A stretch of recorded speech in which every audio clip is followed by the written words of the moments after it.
बौद्ध धर्म परिभाषा। अन्य भाषाओं में उपलब्ध अंग्रेजी, फ्रेंच, स्पेनिश। बुद्ध को जन्म दे रही उनकी मोहमाया बौद्ध धर्म एक गैर आस्तिक धर्म है, जिसका ईश्वर के निर्माता के रूप में कोई विश्वास नहीं, जिसे एक दर्शन और नैतिक अनुशासन भी माना जाता है। इस धर्म की उत्पत्ति 5वीं और 6वीं शताब्दी ईसा पूर्व में भारत में हुई। इसकी स्थापना ऋषि सिद्धार्थ गौतम बुद्ध 563 सी 483 BC ने की थी, जो एक किंवदंती के अनुसार एक हिंदू राजकुमार थे। आध्यात्मिक सन्यासी बनने के लिए अपना पद और धन त्यागने से पहले सिद्धार्थ अपनी पत्नी और परिवार के साथ एक कुलीन व्यक्ति के रूप में आराम से रहते थे, लेकिन जैसे ही उन्होंने मानवीय पीड़ा के बारे में जाना तो उन्हें लगा कि उन्हें लोगों के दर्द को कम करने का कोई तरीका खोजना होगा। उन्होंने एक प्रबुद्ध व्यक्ति बनने के लिए सख्त आध्यात्मिक अनुशासन का पालन किया और फिर दूसरों को वे साधन सिखाए जिनके द्वारा वे संसार से, दुख, पुनर्जन्म और मृत्यु के चक्र से छुटकारा पा सके। बुद्ध ने यह विश्वास प्रणाली उस समय विकसित की जब प्राचीन भारत महत्वपूर्ण धार्मिक और दार्शनिक सुधार के दौर में से गुजर रहा था।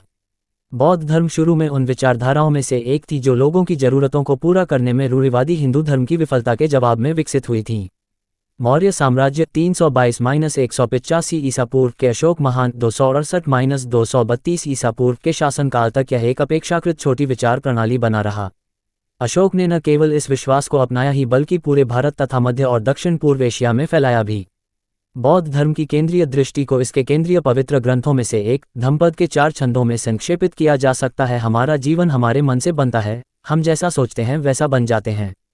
दुख एक बुरे विचार का अनुसरण करता है, जैसे गाड़ी के पहिए उसे खींचने वाले बैलों का अनुसरण करते हैं। हमारा जीवन हमारे मन से बनता है, हम जैसा सोचते हैं वैसा बन जाते हैं। आनंद शुद्ध विचार का उस छाया की तरह अनुसरण करता है जो कभी नहीं छूटती। इच्छा से दुख उत्पन्न होता है, इच्छा से भय उत्पन्न होता है। जो इच्छा से मुक्त है वह न तो दुख जानता है और न ही भय।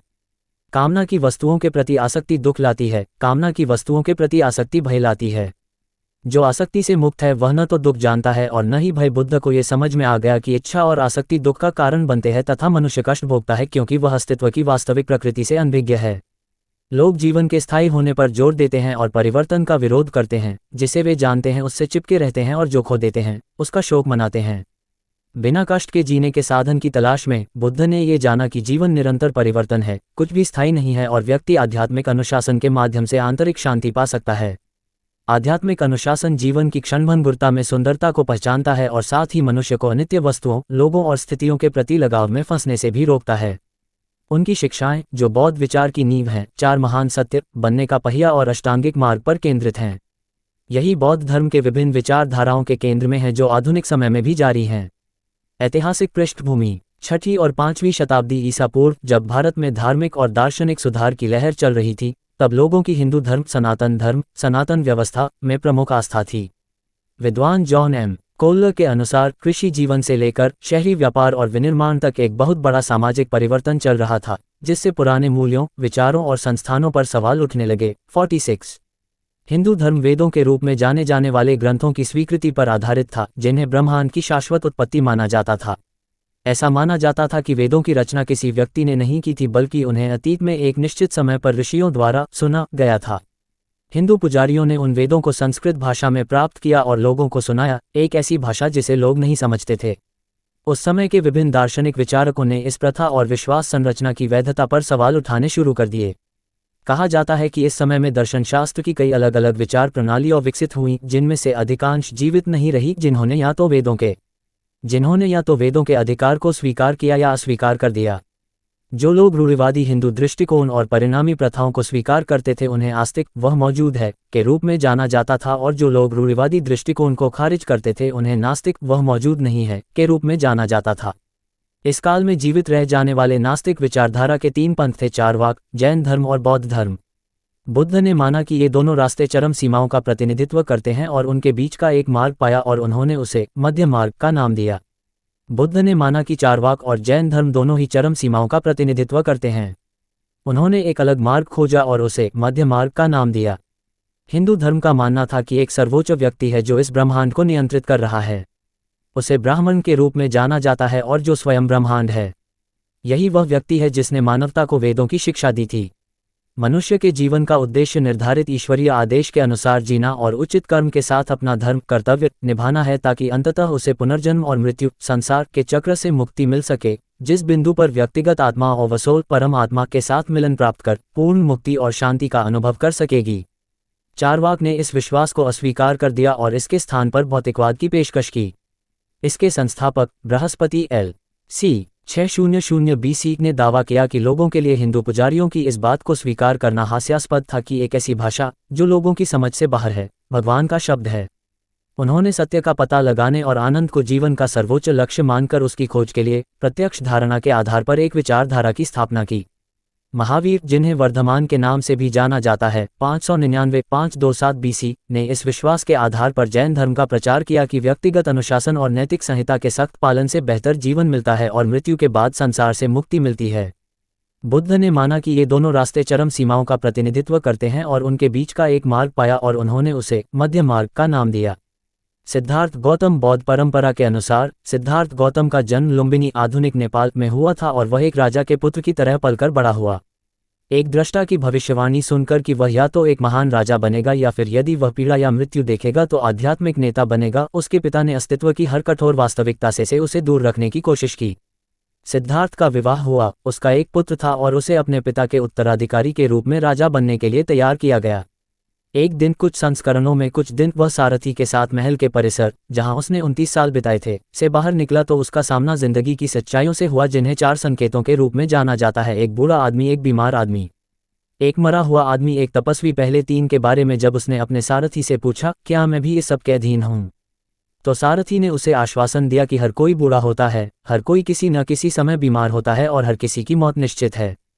सिद्धार्थ परेशान हो गए क्योंकि उसे एहसास हुआ कि वह जिससे प्यार करता है उसकी सभी अच्छी चीजें खो जाएंगी और वह खुद भी एक दिन ऐसे ही नष्ट हो जाएगा।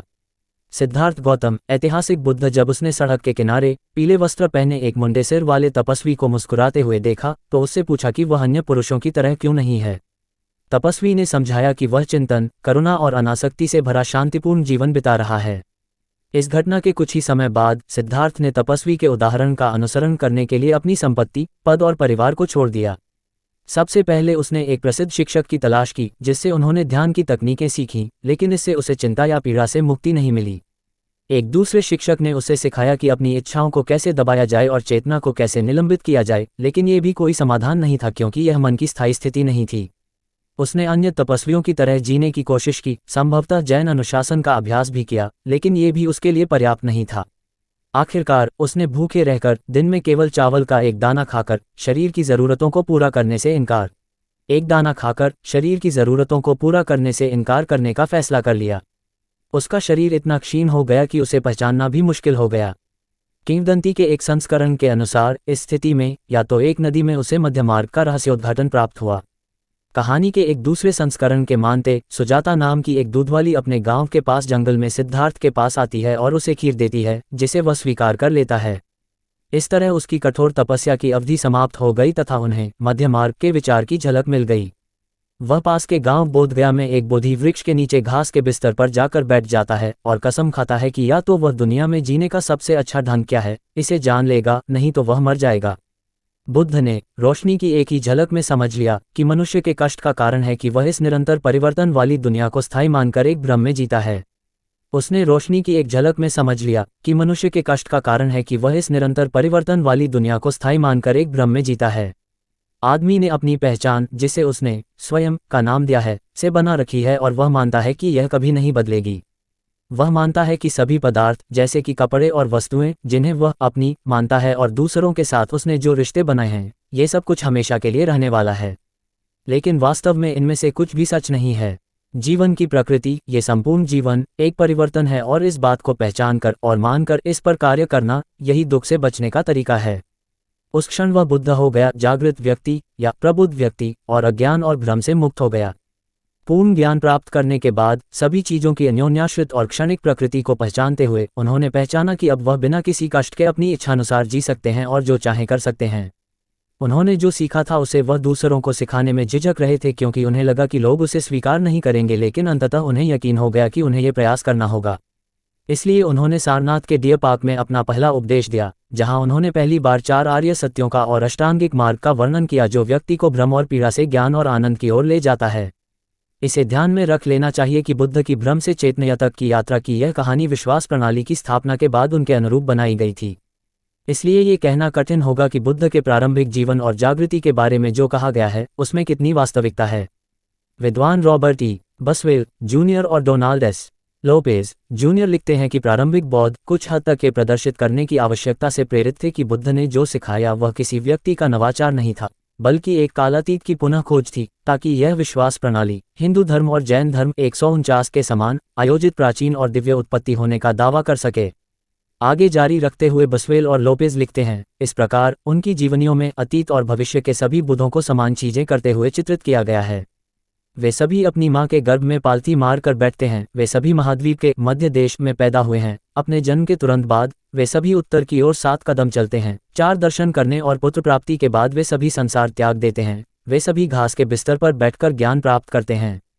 149 हालांकि हो सकता है कि सिद्धार्थ की यात्रा और आध्यात्मिक जागृति की कथा पहले मौखिक परंपरा में प्रसिद्ध हुई हो तथा फिर उनकी मृत्यु के लगभग 100 साल बाद से 3वीं शताब्दी ईस्वी तक इसका उल्लेख लिखित कार्यों में किया गया या उनमें शामिल किया गया हो, जब ये ललित विस्तार सूत्र में पूर्ण रूप से दिखाई देता है।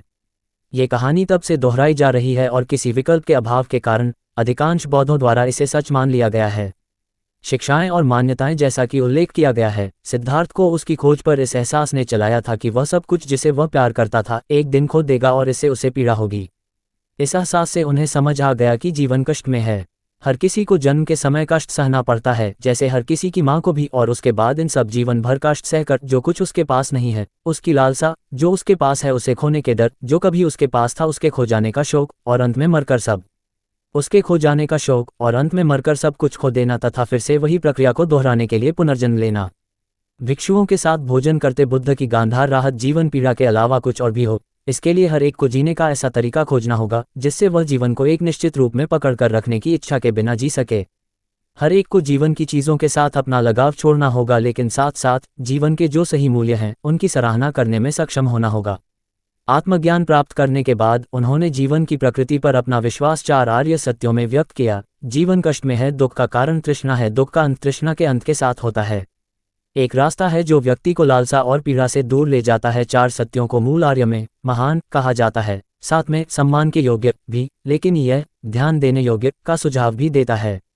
चौथे सत्य में जिस मार्ग का उल्लेख किया गया है वह अष्टांगिक मार्ग है, जो व्यक्ति को लगाव, जो कि कष्टों का मूल कारण है, के बिना जीवन जीने का मार्गदर्शन करता है। सम्यक दृष्टि, सम्यक संकल्प, सम्यक वाणी, सही कर्म, सही आजीविका, सही प्रयास, सही सचेतना, सही एकाग्रता। कोल्ले के अनुसार पहले 3 का संबंध ज्ञान से है, अगले 2 का संबंध आचरण से है और अंतिम 3 का संबंध मानसिक अनुशासन से है।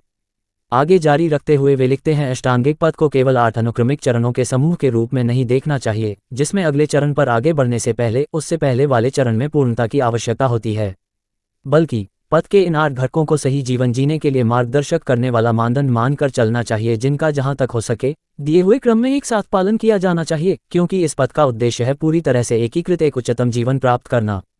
चीज़ों को उस रूप में देखना जैसे वे वास्तव में हैं, परस्पर संबंधित और लगातार बदलती हुई, यही विवेक है। नैतिक आचरण है अपने उद्देश्य, अपनी वाणी और अपने कर्म को शुद्ध करना है, जिससे अतिरिक्त लालसाओं का प्रवाह रुक जाए। मानसिक अनुशासन अंतर्दृष्टि प्राप्त करने तथा बुरे स्वभाव और आदतें, जिनका आधार अतीत की अज्ञानता और तृष्णा है, को खत्म करने के लिए काम करता है। 58 इन 4 सत्यों को पहचानने और अष्टांगिक पथ के उपदेशों का पालन करने से व्यक्ति बनने के चक्र से मुक्त हो जाता है, जो अस्तित्व का एक प्रतीकात्मक चित्रण है। इस चक्र के केंद्र में अज्ञान, लालसा और घृणा है, जो इस पहिए को चलाते हैं। पहिए के केंद्र और किनारे के बीच अस्तित्व की 6 अवस्थाएं दिखाई गई हैं: मानव, पशु, भूत, राक्षस, देवता और नरक जीव। पहिए के किनारे पर उन स्थितियों को दर्शाया गया है जो पीड़ा का कारण बनती हैं: जन्म, शरीर, मन, चेतना, संपर्क, भावना, प्यास, पकड़, इच्छा इत्यादि। ये पहचानकर कि ये स्थितियां दुख का कारण बनती हैं, हर एक व्यक्ति अष्टांगिक मार्ग के माध्यम से स्वयं को अनुशासित करके इनसे बच सकता है, ताकि वह अज्ञानता, लालसा और घृणा से प्रेरित हुए बिना संसार के चक्र से मुक्त हो जाए, जो उसे निरंतर पुनर्जन्म की पीड़ा से बांधता है। इस अनुशासन का पालन करते हुए व्यक्ति जीवन की चीज़ों के प्रति अपने लगाव से नियंत्रित और पीड़ित हुए बिना जीवन जी सकता है, और मर जाने के बाद उसका पुनर्जन्म नहीं होगा, बल्कि निर्वाण की आध्यात्मिक स्थिति प्राप्त कर मुक्ति पा लेगा।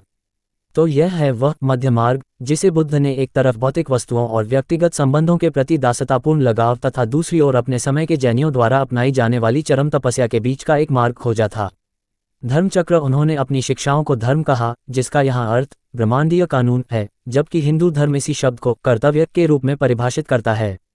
हालांकि बुद्ध के धर्म की व्याख्या कर्तव्य के रूप में भी की जा सकती है, क्योंकि उनकी मानना थी कि हर एक का कर्तव्य है कि वह अपने जीवन की जिम्मेदारी खुद ले। प्रत्येक व्यक्ति अंततः इसके लिए स्वयं जिम्मेदार है कि वह कितना कष्ट सहना या नहीं चाहता है।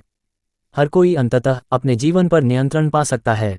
उन्होंने सृष्टिकर्ता ईश्वर में विश्वास को मनुष्यों के जीवन के लिए अप्रासंगिक और दुख में योगदानकर्ता के रूप में अस्वीकार कर दिया, क्योंकि व्यक्ति संभवतः ईश्वर की इच्छा को नहीं जान सकता और ऐसा वह कर सकता है, इस विश्वास से उसे केवल हताशा, निराशा और दर्द ही मिलेगा। अष्टांगिक मार्ग का अनुसरण करने के लिए किसी ईश्वर की आवश्यकता नहीं है, बल्कि हर किसी को अपने कार्यों और उनके परिणामों के लिए पूरी जिम्मेदारी लेने की प्रतिबद्धता की आवश्यकता है। दर्शन एवं सिद्धांत। बुद्ध 80 वर्ष की आयु तक अपने धर्म का प्रचार करते रहे। अंततः उनकी मृत्यु कुशीनगर में हुई। उन्होंने अपने शिष्यों से कहा कि उनकी मृत्यु के बाद उनका कोई नेता नहीं होना चाहिए और न ही उन्हें किसी भी तरह से सम्मानित किया जाए। उन्होंने अनुरोध किया कि उनके अवशेषों को एक स्तूप में दफनाकर एक चौराहे पर रखा जाए। हालांकि ऐसा नहीं हुआ, क्योंकि उनके अनुयायियों के अपने विचार थे। उनके अवशेष विभिन्न क्षेत्रों में जो उनके जीवन की महत्वपूर्ण घटनाओं से संबंध रखते थे 8 या 10 स्तूपों में जमा किए गए। एक नेता भी चुना गया क्योंकि वे बुद्ध के काम को आगे जारी रखना चाहते थे और इस तरह, जैसा कि मनुष्य का काम करने का ढंग है, उन्होंने परिषदें और बहसें आयोजित की तथा नियम और कानून बनाए। सी 400 BC की प्रथम परिषद में मूल शिक्षाओं और मठवासी अनुशासन पर निर्णय लिया गया और उन्हें संहिताबद्ध किया गया। 383 BC में दूसरी परिषद में मठवासी अनुशासन में निषेधों पर विवाद के कारण स्थविरवाड़ा स्कूल, जो उक्त निषेधों का पालन करने के लिए तर्क देता था, और महासंघिका स्कूल, महान मंडली, जो बहुमत का प्रतिनिधित्व करता था और उन विचारों को खारिज करता था, के बीच पहला विवाद हुआ। इस विभाजन के परिणामस्वरूप अंततः 3 अलग अलग विचारधाराओं की स्थापना हुई। थेरवाद बौद्ध धर्म, बुजुर्गों का स्कूल, महायान बौद्ध धर्म, महान वाहन, वज्रयान बौद्ध धर्म, हीरे का मार्ग। थेरवाद बौद्ध धर्म, जिसे महायान बौद्धों द्वारा हीनयान यानी छोटा वाहन कहा जाता है और जिसे थेरवाद में अपमानजनक शब्द माना जाता है, सिद्धांतों को उनके मूल रूप में अभ्यास करने का दावा करता है, जिस तरह बुद्ध ने सिखाया था। इसके अनुयायी पाली भाषा की शिक्षाओं का पालन करते हैं और अरहत संत बनने पर ध्यान केंद्रित करते हैं। इस विचारधारा की विशेषता व्यक्तिगत ज्ञानोदय पर ध्यान केंद्रित करना है। महायान बौद्ध धर्म, जिसमें ज़ेन बौद्ध धर्म भी शामिल है, संस्कृत में शिक्षाओं का पालन करता है और इसके अनुयायी बोधिसत्व ज्ञान का सार बनने की दिशा में काम करते हैं, जिसने बुद्ध की तरह पूर्ण चेतना प्राप्त कर ली है, लेकिन अज्ञान दूर करने में दूसरों की मदद करने के लिए उसने निर्वाण की शांति का त्याग कर दिया है। महायान बौद्ध धर्म आज के समय में प्रचलित सबसे लोकप्रिय विचारधारा है और यह बुद्ध की शिक्षाओं का ईमानदारी से पालन करने का दावा भी करता है। बौद्ध धर्म का प्रसार वज्रयान बौद्ध धर्म, जिसे तिब्बती बौद्ध धर्म के रूप में भी जाना जाता है, अष्टांगिक पथ पर चलना शुरू करने के लिए बौद्ध अनुशासन के प्रति प्रतिबद्ध होने और किसी की जीवन शैली को बदलने की अवधारणा से दूर है। यह विचारधारा तत्त्वमसि तू वही है वाक्यांश द्वारा दर्शाए गए विश्वास की वकालत करता है कि हर कोई पहले से ही बोधिसत्व है, उसे केवल इसका एहसास करना है। इसलिए किसी को अपने सफ़र की शुरुआत में ही अस्वास्थ्यकर आसक्तियों को छोड़ने की जरूरत नहीं है, बल्कि बस रास्ते पर आगे बढ़ते रहना चाहिए और चलते चलते वे आसक्तियां कम से कम आकर्षक होती जाएंगी। दूसरे पंथों की तरह वज्रयान का भी दावा है कि यह बुद्ध की मूल दृष्टि के प्रति सबसे अधिक वफादार है। सभी तीनों पंथ 4 आर्य सत्यों और अष्टांगिक पथ का पालन करते हैं, जैसा कि कई अन्य छोटे पंथ करते हैं, और किसी को भी वस्तुनिष्ठ रूप से दूसरों की तुलना में अधिक वैध नहीं माना जाता है। हालांकि जाहिर है प्रत्येक के अनुयायी इससे सहमत नहीं होंगे। निष्कर्ष, बौद्ध धर्म भारत में अशोक महान के शासनकाल तक एक छोटी सी दार्शनिक विचार प्रणाली के रूप में जारी रहा, जिसने कलिंग युद्ध लगभग 260 BC के बाद हिंसा को त्याग कर बौद्ध धर्म को अपनाया। अशोक ने बुद्ध के धर्म को धम्म नाम से पूरे भारत में फैलाया, जो दया, दान, सच्चाई और पवित्रता पर आधारित है कि 95। उन्होंने बौद्ध दर्शन को प्रोत्साहित करने वाले शिलालेखों के साथ साथ पूरे देश में 84,000 स्तूपों में बुद्ध के अवशेषों को विघटित और पुनः स्थापित करवाया। उन्होंने बुद्ध के संदेश को फैलाने के लिए मिशनरियों को अन्य देशों श्रीलंका, चीन, थाईलैंड, ग्रीस में भी भेजा। बौद्ध धर्म भारत की तुलना में श्रीलंका और चीन में अधिक लोकप्रिय हो गया और इन देशों में स्थापित मंदिरों से और भी अधिक फैल गया। बौद्ध कला ईसा पूर्व 2वीं और पहली शताब्दी के बीच दोनों देशों में दिखाई देने लगी, जिसमें स्वयं बुद्ध के मानवरूपी चित्रण भी शामिल थे। पहले कलाकारों ने अशोक के समय में बुद्ध का चित्रण करने से परहेज किया था और केवल प्रतीकों के माध्यम से उनकी उपस्थिति का सुझाव दिया था, लेकिन तेजी से बौद्ध स्थलों में उनकी मूर्तियां और चित्र शामिल होने लगे। ये प्रथा सबसे पहले महासंघिका स्कूल के एक संप्रदाय द्वारा शुरू की गई थी। समय के साथ ये मूर्तियां पूजा की वस्तु बन गईं। बौद्ध बुद्ध की पूजा नहीं करते हैं, लेकिन बुद्ध का प्रतिनिधित्व करने वाली मूर्ति उनके लिए न केवल आत्मज्ञान के मार्ग पर ध्यान केंद्रित करने का केंद्र बिंदु बन जाती है, बल्कि बुद्ध के प्रति आभार व्यक्त करने का एक तरीका भी बन जाती है। इसके अलावा जो कोई बुद्ध बन जाता है, और महायान बौद्ध धर्म के अनुसार हर एक में बुद्ध बनने की संभावना है, वह एक प्रकार का भगवान बन जाता है, क्योंकि उसने मानवीय स्थिति को पार कर लिया है और इसलिए वह इस उपलब्धि के लिए विशेष मान्यता के पात्र बन जाता है। वर्तमान समय में दुनिया में 500 मिलियन से अधिक बौद्ध अनुयायी हैं, प्रत्येक अष्टांगिक मार्ग का पालन अपनी समझ के मुताबिक कर रहे हैं और यह संदेश फैला रहे हैं कि व्यक्ति को जीवन में केवल उतना ही कष्ट उठाना पड़ता है जितना कि वह खुद चाहता है, और एक रास्ता है जो शांति की ओर ले जाता है। सूचना सिर्फ मान्यताओं और जानकारियों पर आधारित है। यहाँ ये बताना जरूरी है कि यह मेरा वीडियो किसी भी तरह की मान्यता जानकारी की पुष्टि नहीं करता है। किसी भी जानकारी या मान्यता को अमल में लाने से पहले संबंधित विशेषज्ञ से सलाह लें। धन्यवाद।